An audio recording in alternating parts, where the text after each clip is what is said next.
Hello once again, it's Mr. Pete. Welcome back to Studio G. Now I'm about ready to get in my swamp buggy here and head out for an auction. It's about 40 miles from here.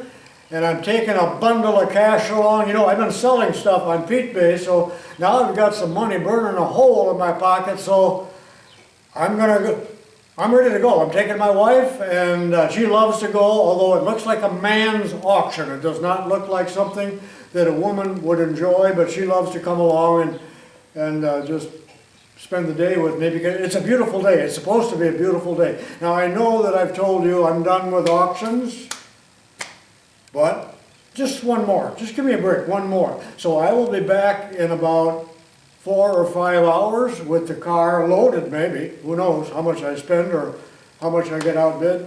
But this will be a fun day. So see you in 4 hours, right back here. Only the car will be backed in, filled with booty. So long for now. Don't hang up. Well, it's 2:30 in the afternoon and I'm back, and as you can see, the car is fairly well loaded with booty and junk, some good and some mediocre, and I must tell you, I spent a bundle of money, much more than I would want, but most of the cost was the baby bullet. I got a baby, look what I got. Yeah, a baby bullet on a Wilton power arm. So 2/3 of the money I spent today was on this, approximately. So here's what I'm going to do now. I'll flash the camera and give you a shot of that real quick. Then we're going to go up onto the bench and I'll take everything apart methodically like I usually do. And you'll see what I bought and you can comment on it. And then what I'm going to do is that's my grandson. Can you hear that, Kawasaki? Anyway, where was I? Oh, for extra credit, at the end of the video, after we go through all of the plunder here, I will run some footage at the auction. I just go around and I photograph all the wagons and the merchandise. So, and I was outbid 75% of the time. So otherwise I'd have a lot more than what you got here. But this is plenty for an 80-year-old to deal with, so let's get started.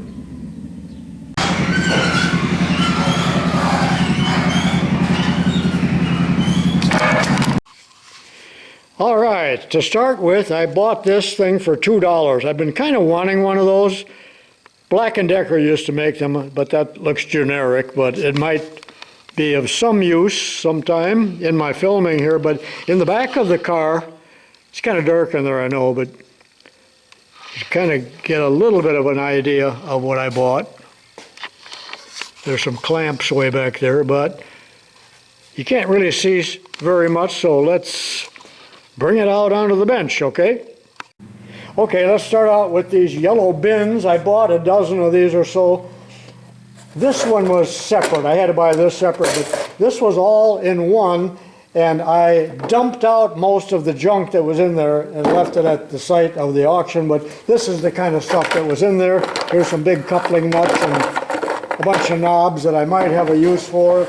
And in this one, well, let me move the camera. These will go in my wife's dishwasher tomorrow, get cleaned up nice. Well, there's a half a dozen brass numbers. That'll be strictly scrap brass. I don't know what this is. I think I'll save some of these things for what is it, so I won't talk anymore about that. I'll lay it off to the side. But in this bin, there's a very nice spanner, pretty big one, and a couple smaller ones. I don't know what that is. Looks homemade. Looks like it's brass. No, it's steel. And yet one more spanner. Oh, I mean 2 more spanners. So we got some nice spanners in there. Now what do you do with all this stuff? You're thinking. Well, any extras will go on Pete Bay next year. I might do that next year. I'm not sure. But this is exciting for me. I think it is for some of you as well. There were some precision tools there today, but not a whole lot, and I was outbid on most of them. But here is a funny thing that's called grade and slope angle. I don't know what it's for. Here is part of a surface gauge, but you know what? It is homemade, and there is the man's name. And he made that in 1933, but of course it's not all there, unless some of it is still in the box here.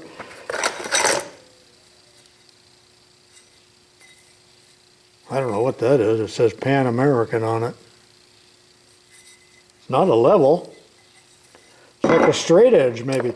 Okay, we got a nice Starrett, well, not nice, but we got a Starrett drill gauge. We got a Brown and...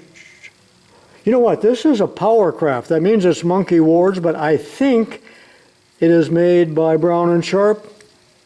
But it's stuck a little bit. I need to work on that or soak it. I think it'll be all right. Some kind of cheap ruler. Craftsman bevel square, I believe we call them. I don't know what that junk is. Okay, here is a weird tool.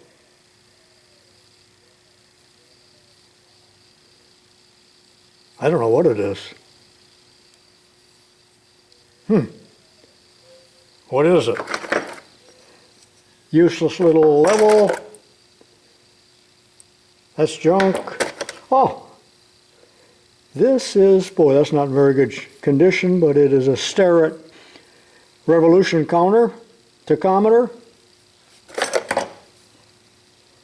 Well, that's kind of neat. It's a trammel point, but there's only one, which makes it useless. Oh, I didn't know this. Here's a Starrett. Not very good, but it's a Starrett. I've had these before. It's going to need a little TLC to loosen it up. Caliper. It's a caliper is what it is. And then here is a weld fillet gauge. Now, that's like a school caliper, so is this. Very poor quality. There's a little caliper, protractor, advertising rule. So that's kind of a nice little box. I'm not sure why I bought this, but when you watch the footage, extra credit at the end, you'll see this is a Rockwell Delta belt sander, and it was on a stand and on a motor, with a motor, and I brought tools along. I took it off the stand because the stand was homemade and quite heavy and big, and I gave it to a scrap man.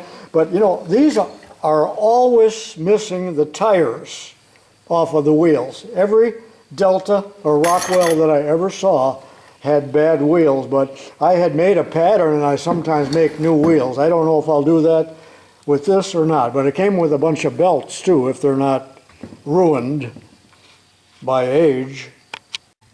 Well, the Rockwell sander, and by the way, it's a 1x42 inch, and it's dated 1965. But this brand new belt was hanging there.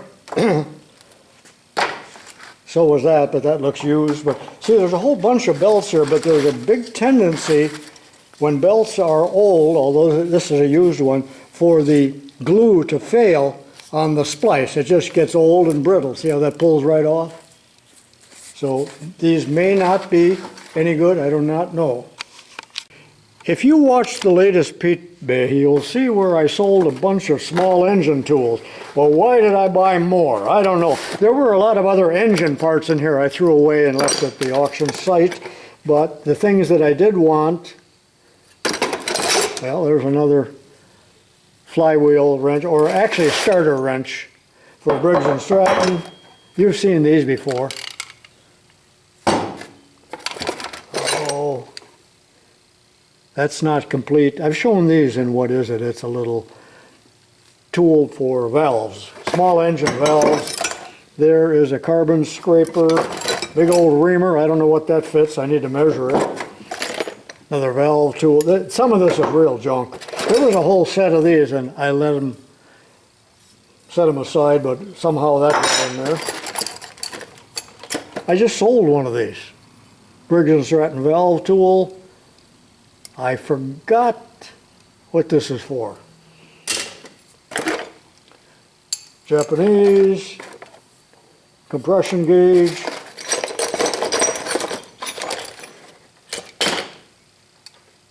Not sure what that is.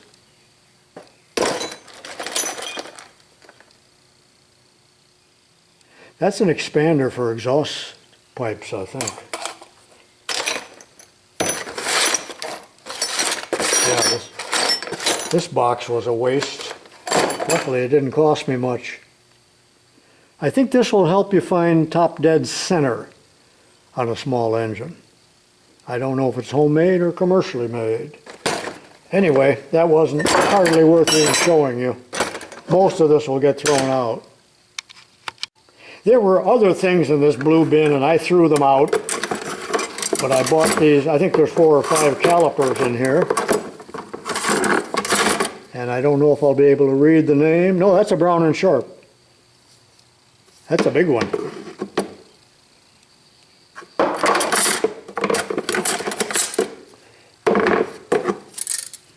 This looks like it's homemade, or at least the bolt is homemade. I don't see a name on it.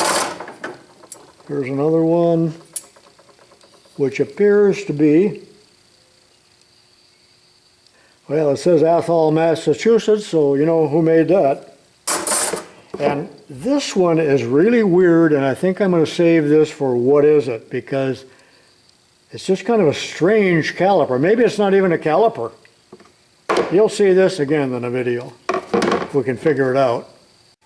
Okay, this white tub here has a bunch of calipers, and I'm not sure what all, but let's go through it. To start with, here is like a student set of drafting tools in terrible condition, made in Germany. There's not a bad looking calipers.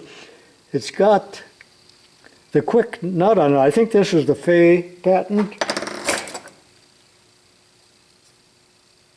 Starrett, I think. Boy, there are a lot of calipers. That's a cheap one. There's a wing dividers. And a big wing dividers. This might be, no, it's not a Starrett. I don't know what it is.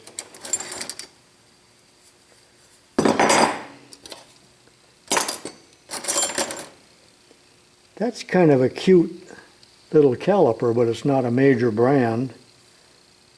Oh, it's made in China. I hate it. Good, I gotta keep punching holes in my belt as I lose weight.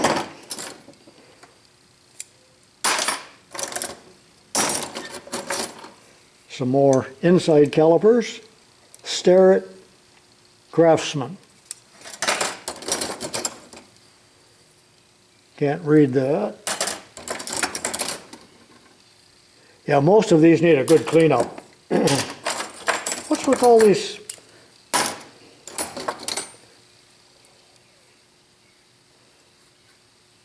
That's for cutting corn off of the cob, isn't it?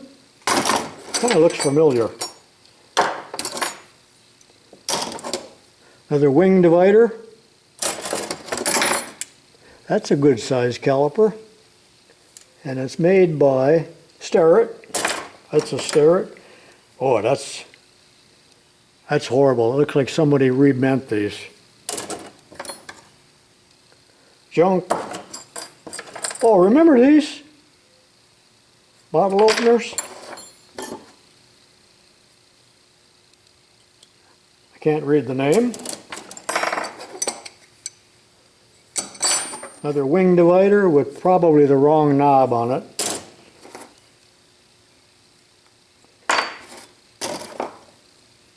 So, lots of calipers and some junk. I have long wanted a baby bullet Wilton vise Look at how little that is. That's the smallest vise they ever made. I had to give a lot of money for this, much more than what I originally intended to. And it's mounted on a Wilton power arm. And the power arm is mounted on a homemade deal here to hold in a bigger vise. Now I'm going to do a restoration on this, so there'll be videos on this, but raise your hand if you think this is the cutest thing you've ever seen. And what is that worth? I know I spent a lot of money on it. And of course, here's the whole gist of it. You can loosen up the power arm and move it into just about any weird position that you might want to. I'm in a vise now. Matter of fact, the baby Wilton is in a 4-inch Wilton, and we have a Wilton power arm, so this is pretty awesome. My heart is pumping. You will see a lot more of this thing. I'm not sure why I bought these hacksaws, because I've already got a dozen hacksaws, but I particularly like this one. It's made in Sweden, and I very seldom see Swedish or even European tools for that matter. Now, why did I buy this big, what's kind of a clumsy looking thing? Because when I was a student in high school in the machine shop class, we had one of these, or my dad was the teacher, and this is the hacksaws that we had. It's kind of an interesting saw, and it's made by Marvel. Now, Marvel made power hacksaws, and Armstrong Blum is the parent company.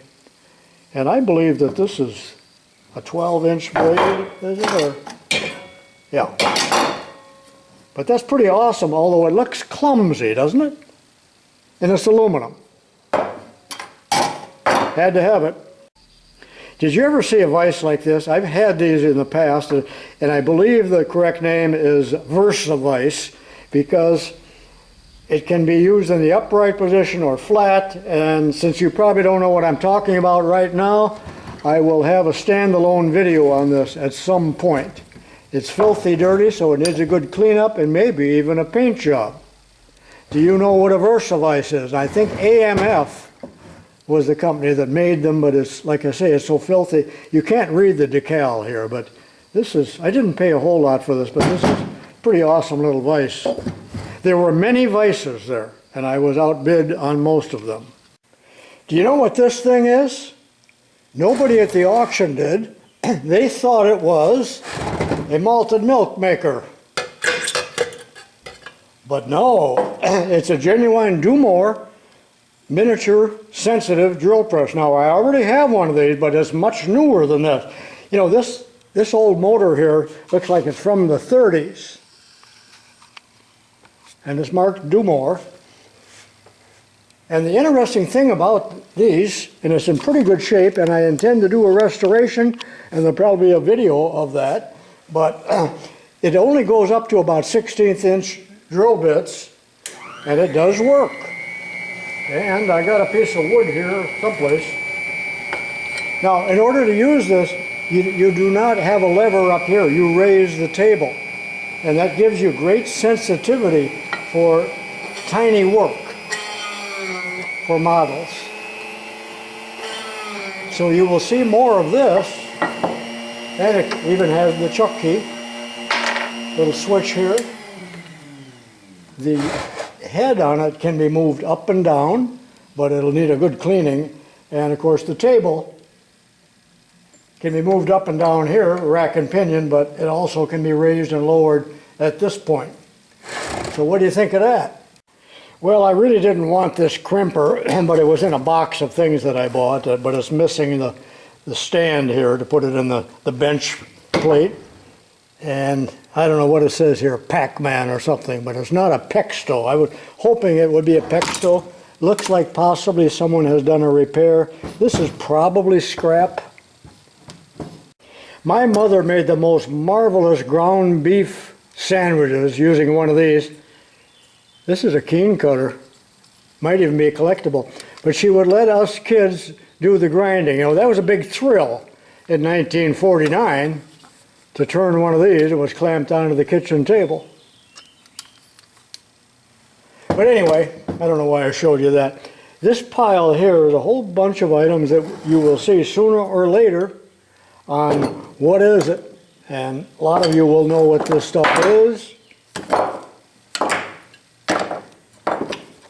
I don't know what that is. And a little vise. Well, we know what a vise is, but somebody's got it mounted in a board. They were running 2 rings, so I had my wife over at the other ring where I could not get to because I was busy. But anyway, I paid quite a bit for these 2 carbide lamps in the box. Now, I do have a video on carbide lamps, and this one is super shiny here on the reflector, so that's pretty important. And I'll probably will make a video of this because my carbide lamp video is really an old one, but we used these when we were boys in the black ball mines. They're easy to operate and they're approved by leading engineers and experts. And there's 2 of them, but this is a pouting disappointment. I didn't find this out till 2 seconds ago, that this one is damaged, it's split open, and I think the reason for that is that probably somebody left water in here. This is the carbide container on the bottom, this is the water. And if they left water in there, it's split. I'm deducing that.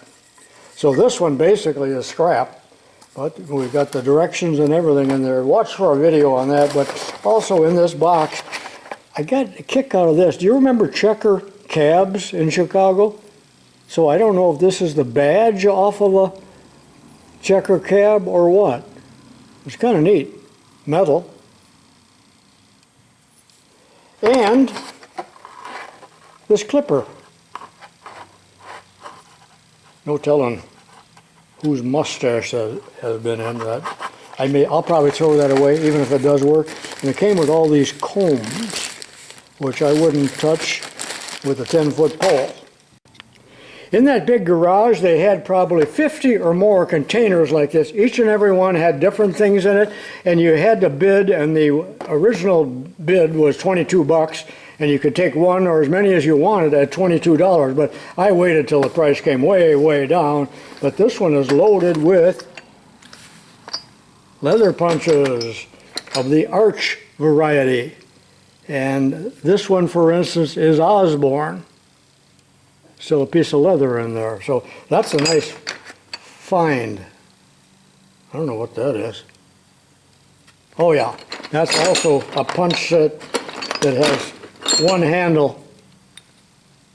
Fits all, they look like sockets, but they are punches. So much for that one. And this one I haven't looked in yet. Most of it's probably junk, but we got some little screwdrivers there. That's a saw. Illinois Lions, 1950. And this is for people that smoke joints. A whole bunch of those. No, that's a manicure scissors. Tiny screwdrivers. And I'm not sure what these are. Oh, it's a pin vise, duh. Oh, there's a whole set of those. Pin vices. So this is kind of a nice box. Might be some other goodies in there too. And finally, do you remember in a recent video, I think it was, this and that, I complained and ranted because my little Dremel fell apart. But I do have a Ryobi downstairs. I've had it for years, and here's another Ryobi. And it was so much better than the Dremel. Let's see if it works. Yes, it works. But I'm on a short cord. And all kinds of tools. Tiny little burrs. So that was a pretty good buy for $5. This is Grandpa's telegraph headset. I had to have that. I like the old electronic stuff. I don't really like this though. That's pretty rough.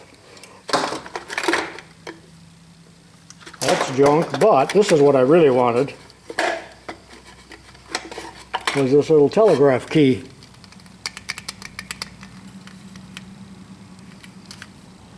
I don't see a name on it.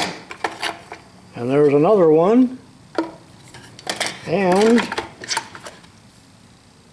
not sure what this is, but it's on Bakelite. I think it's got some missing parts. Oh, that's a switch. That'll go with, what is it? And finally, what the heck is this thing? Hobby transformer? That's scrap. But these are kind of interesting. I like that old stuff. For some reason, I like old magnetos. So there's 7 of them, and I got them reasonable. Well, I was the only bidder. Thank goodness. Now, none of these would work, I'm sure, but they're like cores, and I might take these down to the Threshermen's reunion. People love these. I love them. And here's the last item, 4 of these like deep throat pipe clamps. And you know what? I bid on these, and then I loaded the car at 2 o'clock or whatever it was, and we got in the car and we got about a mile away, and I said to my wife, honey, did you load those red clamps? And she said, I don't know what you're talking about. I looked behind me in the car and they weren't in there. So I was 1.5 miles away from the auction and I had to go back, and sure enough, they were laying there. I was thinking somebody would have picked them up and they would be gone, but nope, they're still there. Well, that concludes this auction adventure. Hope you enjoyed it. I know I got a lot of junk here, but there is some good items, I think, so leave a comment if you want down below. Now, we're still not quite done because this will be extra credit now as I show you some footage as I circulate around the auction wagons and try to zero in and show you some of the other stuff, because there was an awful lot of merchandise there that I did not win.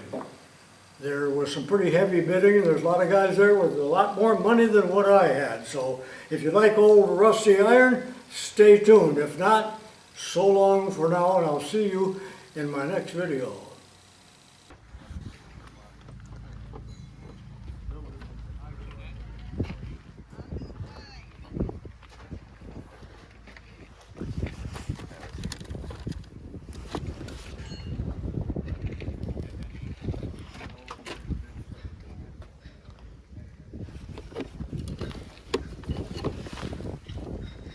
Oh, there's a plumb bob for you. Oh. Yeah. Take some chain to hold her up and keep her straight.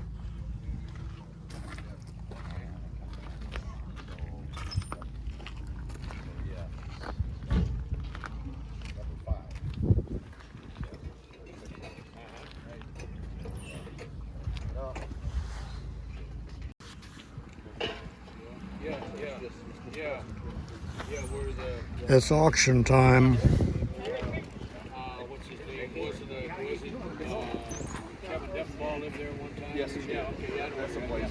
Yeah. Yeah, they've been out there.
Hello, Brian. Yeah, Lyle, how are you? Boy, it's a big one.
Yeah.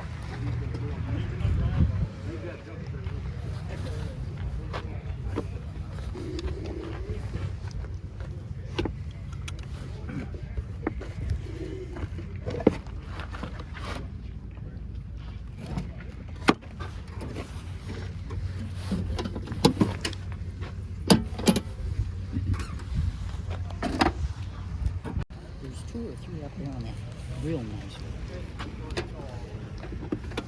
Number 5.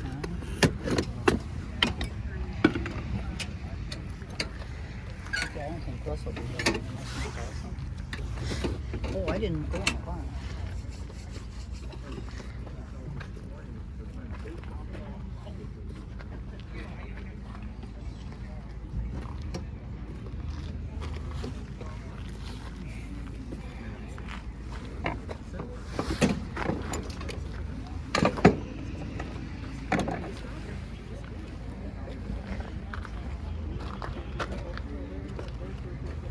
Well, they don't know.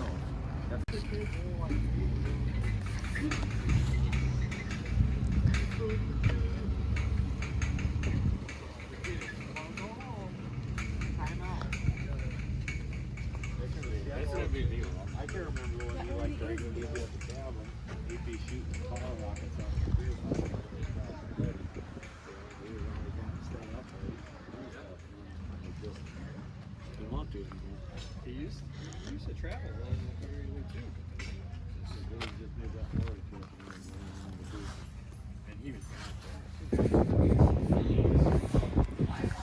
Identity threats you can miss. Save up to 25% the first year with promo code RYAN@lifeWatch.com. And now back to the countdown. This is American Top 40. With Ryan Seacrest. We are getting closer to number 1. And Donald Glover announced that he's retiring his alter ego Childish Gambino after he releases his... Not trim planes, but they were all Molding plane? molding Yeah. planes. You know, they don't have a whole lot of value. No. Very little, actually.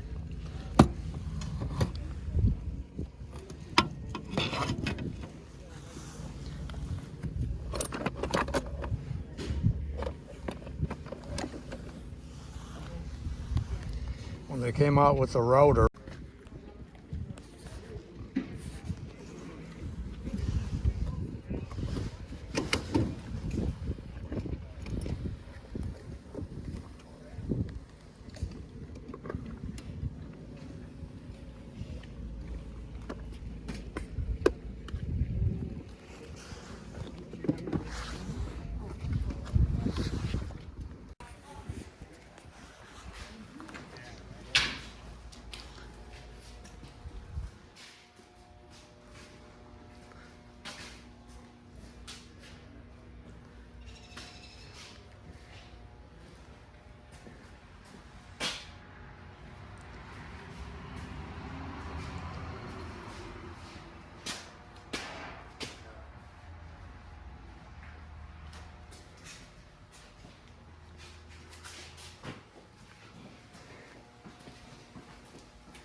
Yeah.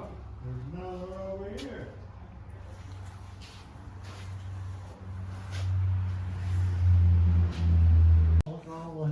Yeah, look at the decoys. Hey, Hey, how we doing? I just want to go home now. We get on the bike. I ain't got no money.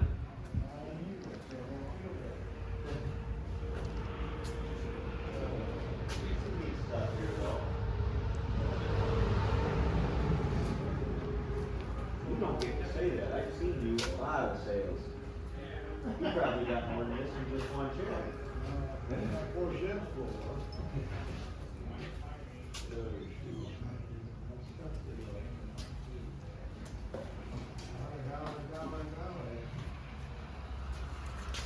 There's some good items. Road. Oh, yeah. I haven't been out there in a while. My Uncle Jim's still alive down there.